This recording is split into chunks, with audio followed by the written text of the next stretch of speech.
Chronicles of the Grim Reaper, The Day the Sky Fell, by Griz Calderon. Millie, a young Triceratops, was grazing with her herd in a lush valley surrounded by towering ferns and cycads. The air was warm, thick with the scent of damp earth and flowers. Millie loved the valley. It was her world, a haven where she could play with her friends and feel safe under the watchful eyes of her parents. The morning had started like any other, but by midday, a sense of unease rippled through the herd. The sky had begun to change. It turned a fiery orange, streaked with trails of light that grew brighter and larger with every passing moment. Millie tilted her head, her crest shimmering in the strange light, and nudged her mother. "What is that?" she asked, her voice trembling. Her mother, a strong and imposing Triceratops, lowered her head and nudged Millie closer to her father. The herd bellowed in alarm, their deep cries echoing through the valley as the ground trembled beneath their feet. Something was coming, something immense. The air grew hotter, and the strange streaks in the sky multiplied, leaving fiery trails behind them. The first impacts came with deafening explosions.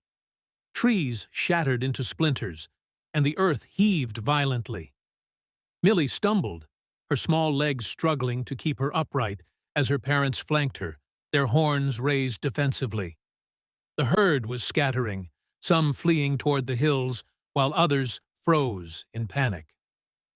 The sky erupted in blinding light as the asteroid struck. The sound was indescribable, a roar that seemed to split the world apart. Millie felt the heat before she saw the wall of fire racing toward them.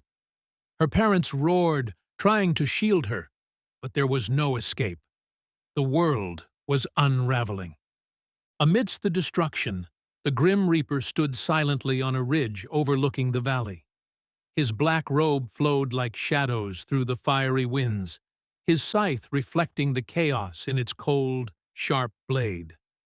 He paused to take in the world ablaze, the trees turning to ash, rivers boiling away, and countless lives fading in an instant. The weight of the souls he had already collected pressed heavily upon him, but his duty was far from over. The end of this era marked another chapter in the endless cycle of life and death. He had seen countless species rise and fall, each one leaving its mark upon the earth before fading into history. The earth would recover, as it always had, and life would once more find a way to flourish.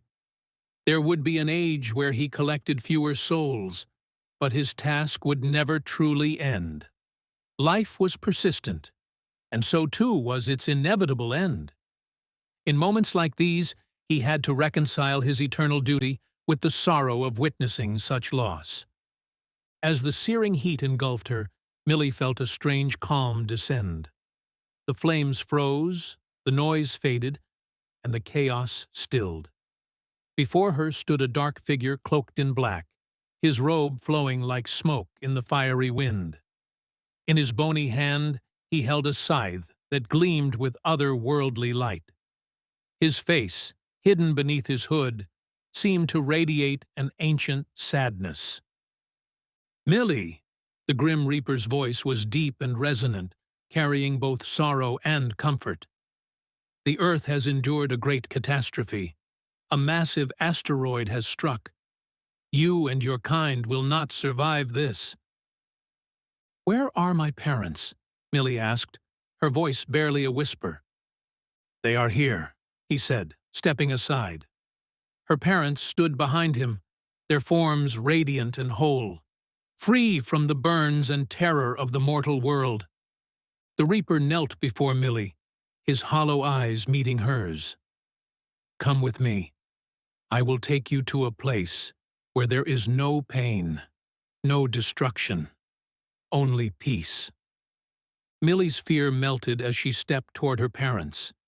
They nuzzled her gently, their warmth filling her soul.